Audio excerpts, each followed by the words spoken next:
Hot take alert.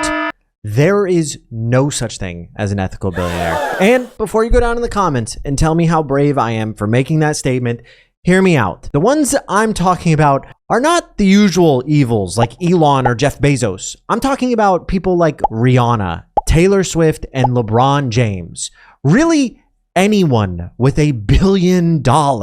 I want to make it clear. I'm not saying this because I'm not a Swiftie or I think Michael Jordan is better at basketball. He has played 7 more years than Michael Jordan. It's just that having $1 billion in itself is unethical. And I'm going to take this video to explain why. To be honest, I don't think a lot of people really understand what it means when we talk about unethical billionaires. Growing up in America as a millennial, we pretty much worshipped the ultra wealthy. I do think this glazing is less prevalent in younger generations and even my generation, millennials, but it still does happen. There is people out there trying to justify those with $1 billion. I know we say there's no such thing as an ethical billionaire, and I tend to agree, but I can make a really strong case for LeBron James. Did I really just see a billionaire use his money for good? So Taylor Swift brought in $2 billion in revenue from ticket sales for the Eras Tour, and she donated 10% of that to her crew. I don't like billionaires. That's a pretty general rule that I have. For the most part, billionaires do not become billionaires without taking money and profits from the employees that work for them. But this one behind me, Sarah, is an exception to that rule, and she is exceptional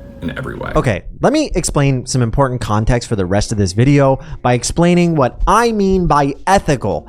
You may or may not agree, and that's fine with me because you're going to go down below and leave a comment at the end of this video telling me why. I'm just kidding. You're going to do it before you even get 5 minutes from now and tell me something that I've already said because that always happens.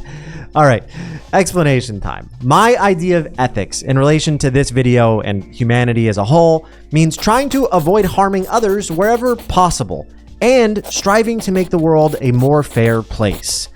I think that fair part is really, really important because growing up, I always heard the saying, but life isn't fair. And that doesn't mean we shouldn't try to make it more fair, right? And God forbid you try to make it worse because then you like really suck. You really, really suck. No one likes you. One last thing before we dive into these really cool people who are definitely ethical. You can come watch me over at twitch.tv/Carter, where I'm live every day at 6 p.m. PST. I know I don't upload a ton of YouTube videos, but it's because I'm over there streaming like every day, and you can talk to me about these topics. If you didn't know, LeBron James is the undisputed GOAT of lying about things no one cares about. LeBron claimed The Godfather was his favorite movie, and then a reporter asked him what his favorite quote from the movie is. Oh, from The Godfather. It's too many different phrases and too many different lines in that movie to just categorize one. Bro, why lie about that? Why? Also, who hasn't seen The Godfather? Look how they massacred my boy. All jokes aside, LeBron James is probably the best basketball player ever, and his salary reflects that. He makes $50 million a year on his contract for playing basketball. Forbes recently put him as a billionaire with $1.1 billion. But as you'll see in this next TikTok I'm about to play, he didn't get that by playing basketball. So how did LeBron make the billionaires list? He's earned over $385 million playing in the NBA and has made $900 million off the court through endorsements like Nike and Pepsi, and business investments such as Beats by Dre, Blaze Pizza, and real estate. So you can already kind of start to see the problem with saying earned it, because even the best basketball player on the face of the earth did not earn $1 billion. He had to invest money into other companies to get there. $385 million just wasn't enough. Before I move on to talk about the other 2 billionaires in this section, I just want to make it clear. My criticisms apply to any athlete, musician, or artist who is a billionaire. Taylor Swift is often pretty vague actually about her finances, but in 2023, Bloomberg estimated she had $1.1 billion. Experts estimated that Swift's net worth could be broken down into the following. Her catalog of music released since 2019, including new albums and her re-recorded Taylor's versions, estimated to be worth $400 million, with concerts, their ticket sales, and merchandise at an estimated $370 million. She is then thought to have made up the remainder of the money on streaming platforms, around $100 $120 million, per personal properties, $110 million, and royalties from music sales, $80 million. And that was before she went on the world's highest grossing tour, the Eras Tour, and made another $2 billion. We're going to come back to the Eras Tour in just a second, but I do want to talk about something else that's important, because in reality, Taylor and a lot of musicians or actors, whoever, are born into wealth or situations that make their wealth and success more likely. For example, Taylor Swift's dad was part of an investment firm, which invested in the label that got her signed right off the rip. So that means that Taylor Swift already had a foot in the door the moment she was born. And that's a door that most people will never even see. Aside from Taylor Swift in the music world, we're also going to talk about Rihanna, because she's kind of toted around as being this great ethical billionaire and having earned it. She was even called the youngest female self-made billionaire in 2022, I think. Rihanna became Barbados' first billionaire, and here's how she did it. In August, Rihanna officially became a billionaire, but it wasn't from her music career. It's for her 50% stake in a cosmetics brand, Fenty Beauty, that got her net worth of $1.7 billion. She also owns an estimated 30% of the Savage by Fenty lingerie line, which raised $125 million in January. Remember how at the beginning of this video I said there's like a group of people that still glaze billionaires? Well, Rihanna is often considered one of the good ones. Let me just read you this Vogue article, because it is an insane glaze session. Of course, there are several factors separating Rihanna from your average run-of-the-mill Mr. Burns. First, she's a black woman of Caribbean descent who overcame an early life characterized by poverty and abuse to become, among other things, a 9-time Grammy winner, the first black woman to head a luxury brand for LVMH, and the second best-selling female musical artist of all time. Still, I'm semi-disappointed to find myself so unabashedly excited for her opulent wealth. Ultimately, I'd love to see the downfall of the capitalist state that controls us all, and I still think a better world is possible if we work for it. Here's to single-player healthcare system in our lifetimes, baby.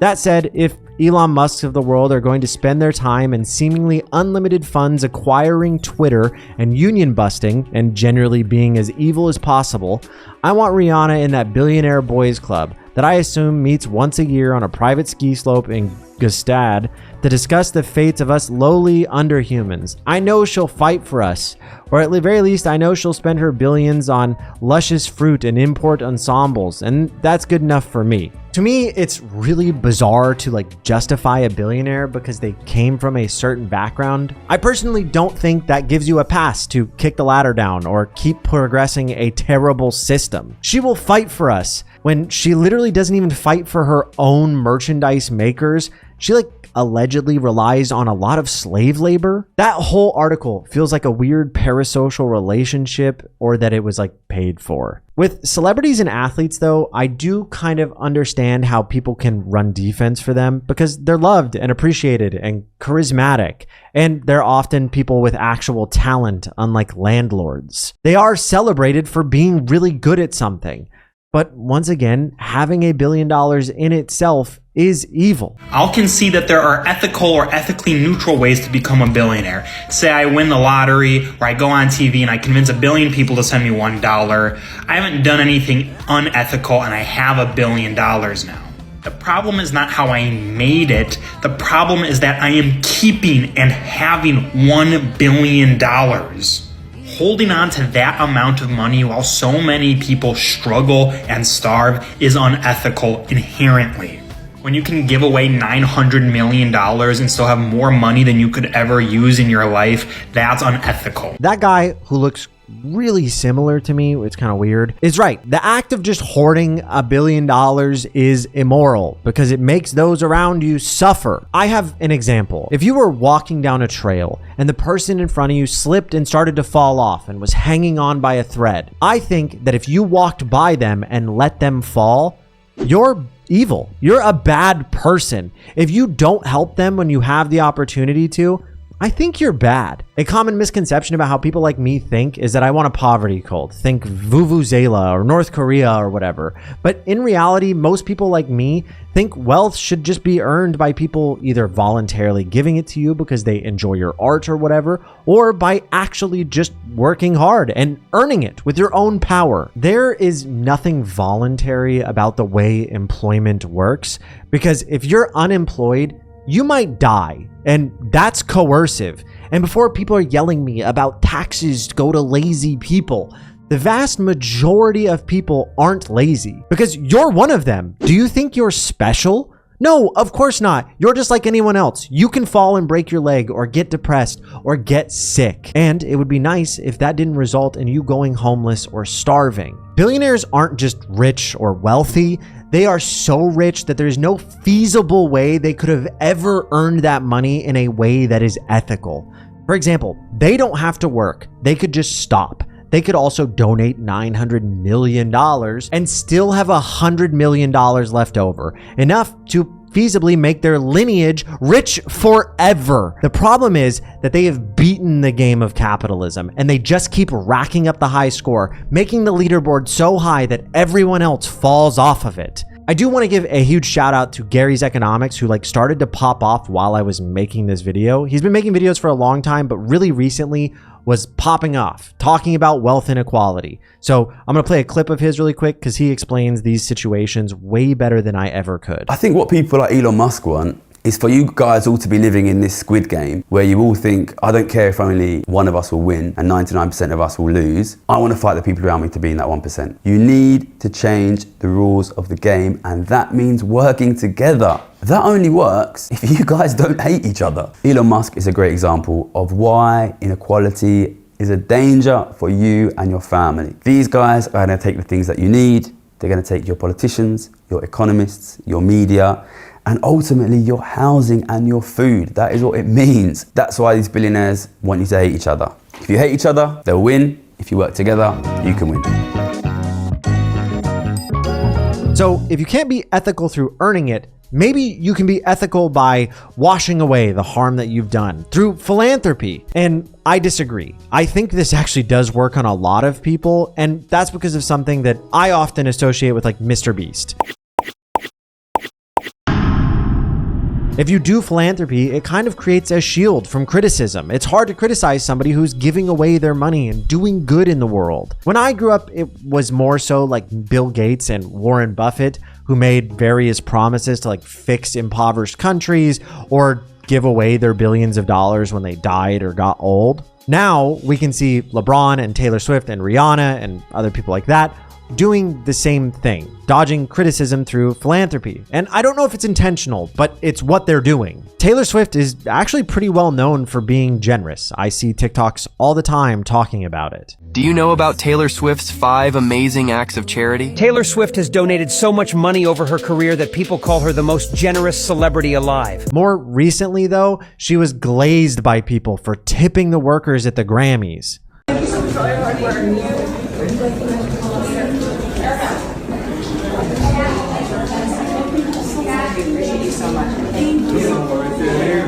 And another thing is apparently she's donated around $100 million to other various charities, including donating to food banks in towns where she plays her shows or whatever on tour. We're absolutely delighted to announce that Taylor Swift has made a lovely donation to the work and the support of Crosscare. We're so grateful that she's chosen our charity to donate to, and the fact that she can do that everywhere she goes is amazing. Another common example of generosity for Taylor Swift outside of charity is obviously her giving large bonuses to those on tour with her. So Taylor Swift brought in $2 billion in revenue from ticket sales for the Eras Tour, and she donated 10% of that to her crew, surprising each of the 50-plus truck drivers on her tour with bonus checks for $100,000. So to be clear, Taylor Swift gave around $5 million away to the truck drivers in a tour where she made $2 billion. So let's get into it. So it says Taylor Swift's net worth is $1.3 billion. If she stopped working and withdrew 4% safe withdrawal rate of her net worth annually, her income would be $52 million a year. At that rate, the value of $1 to the average person in the US is the same as $878 to Taylor. So here we go, bitch. An iPhone 15 Pro Max is $1,199, right? For Taylor Swift, in her POV, it's $1.37. So the Eras Tour truck driver bonus was $100,000. But for Tay Tay, girl, that was $113, bitch. That $113, girl. $113 is Christmas at Ross, okay? A big issue I see here is that tipping your bus drivers or giving a bonus to your dancers or those on tour with you is not sharing in the profits. She made $2 billion from this tour, and she did not give away nearly enough of it, right? I actually don't know if the profit was $2 billion, but I highly doubt that she gave away enough because she's still a billionaire. And these are all the people that made her tour possible in the first place. And I haven't even mentioned the material harm she does to the planet and the ecosystem by being the world's largest private jet polluter. I'm not one to individualize issues. I want to attack systems. But in the case of billionaires, they are the system. They create systems.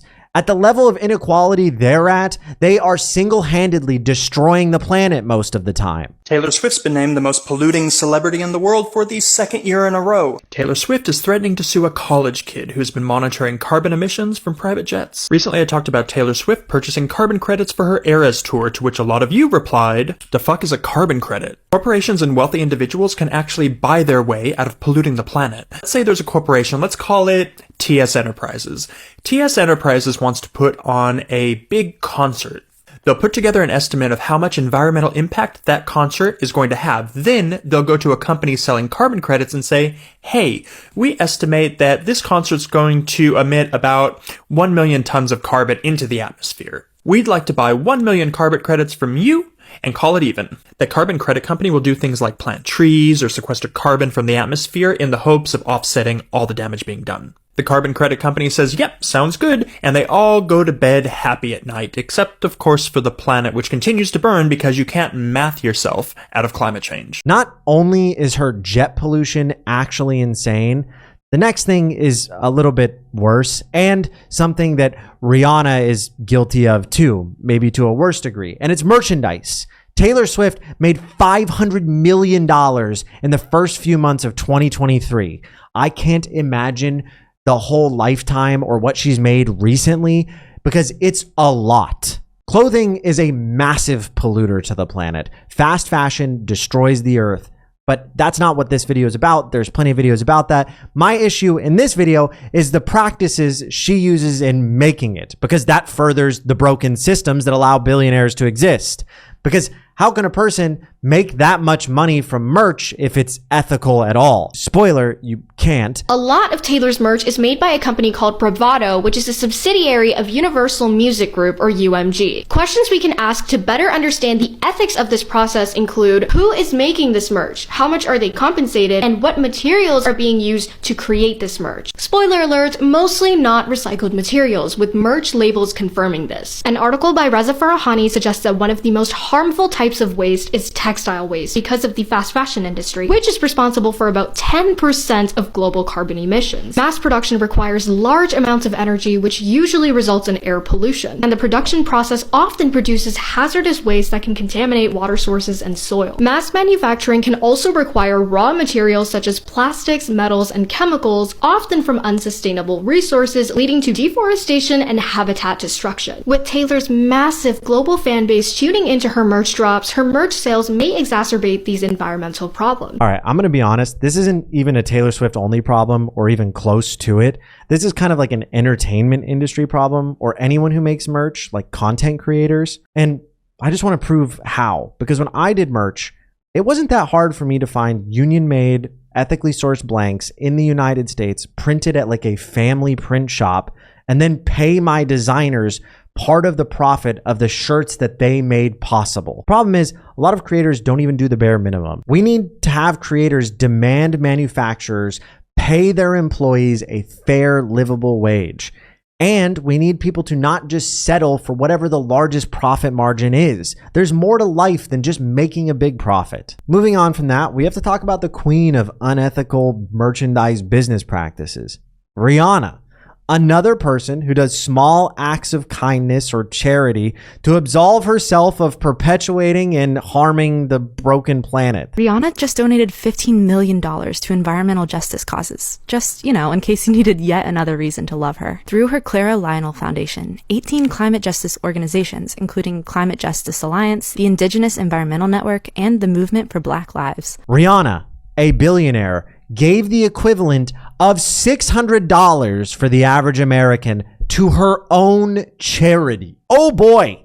It's a good thing her charity is like climate focused, because her merchandise is wrecking the planet. This is like such a small step towards fixing that wrong. Oh man. If your ethical practices are worse than Shein, then the bar must be in hell. And just for your reference, Shein is doing better than Fashion Nova, Kohl's, Walmart, Children's Place, and Amazon.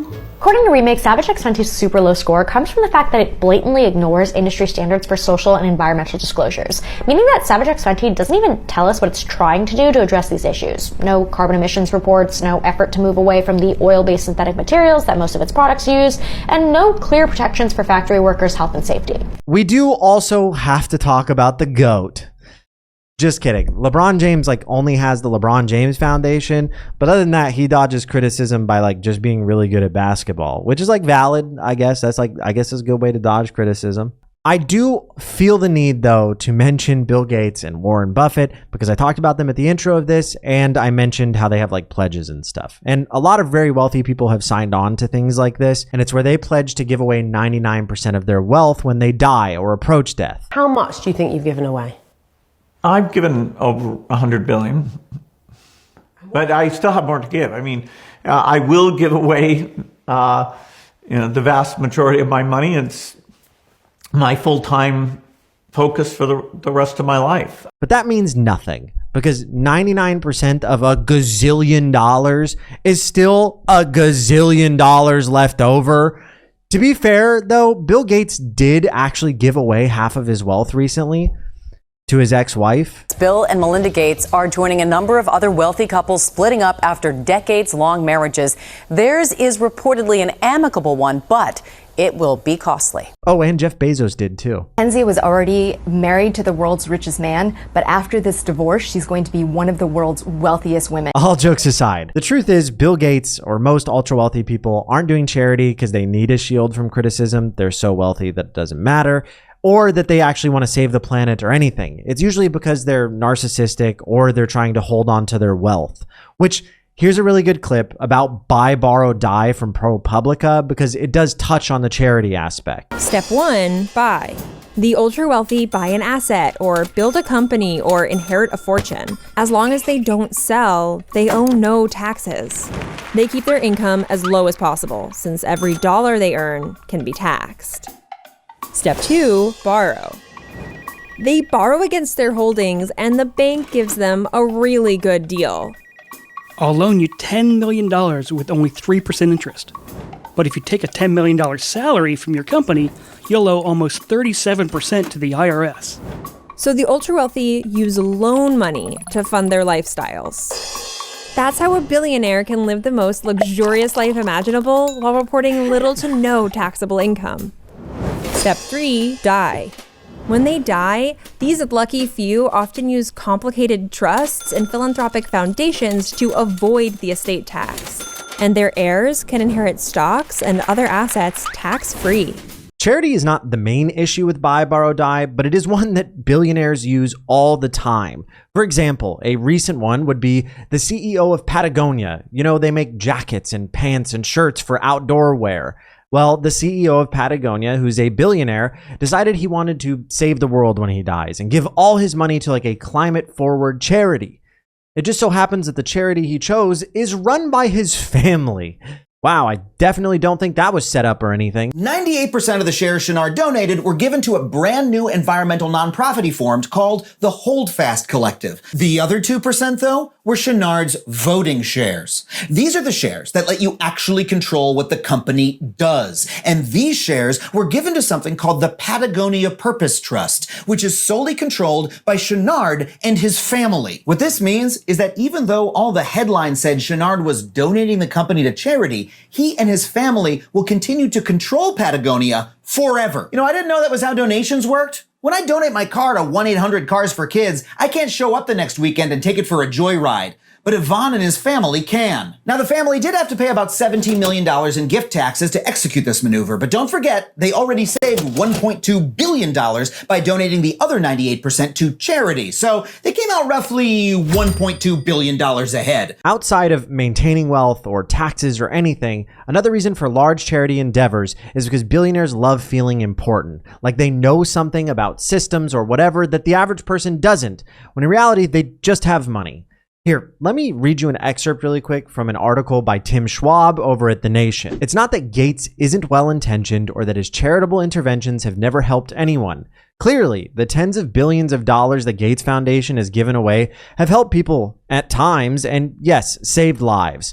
But these wins should be viewed at best as a thin silver lining in a very dark cloud. At some point, we should understand that humanitarianism aimed at real human progress, equality, justice, freedom, requires us to challenge unaccountable power and illegitimate leaders, not worship them. And that means Bill Gates is a problem and not a solution. This quote is actually at the end of a really long article that talks about Bill Gates and other billionaires and how they use their philanthropic endeavors to leverage developing nations or even local governments or systems. Their acts of philanthropy are often used to justify how they know more about African agriculture or virology. The ultra-wealthy are often not scientists or researchers. They're just dudes who hire those people. And another thing that you will often hear as an argument defending billionaires or wealthy people in their philanthropy is the argument of, would you rather not have them do it? And the answer is, of course, no, but that's a disingenuous argument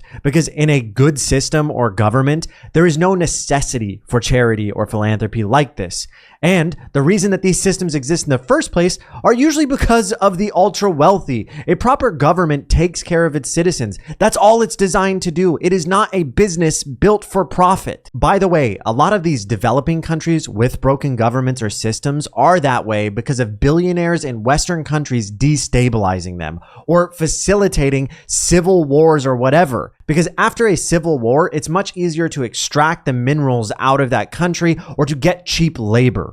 The term banana war refers to the U.S. military interventions in countries like Honduras and Nicaragua, driven by American business interests, particularly the United Fruit Company. One thing I'm not saying is don't give to charity. You should be giving to charity if you can, or volunteering. I believe in communal organization and mutual aid.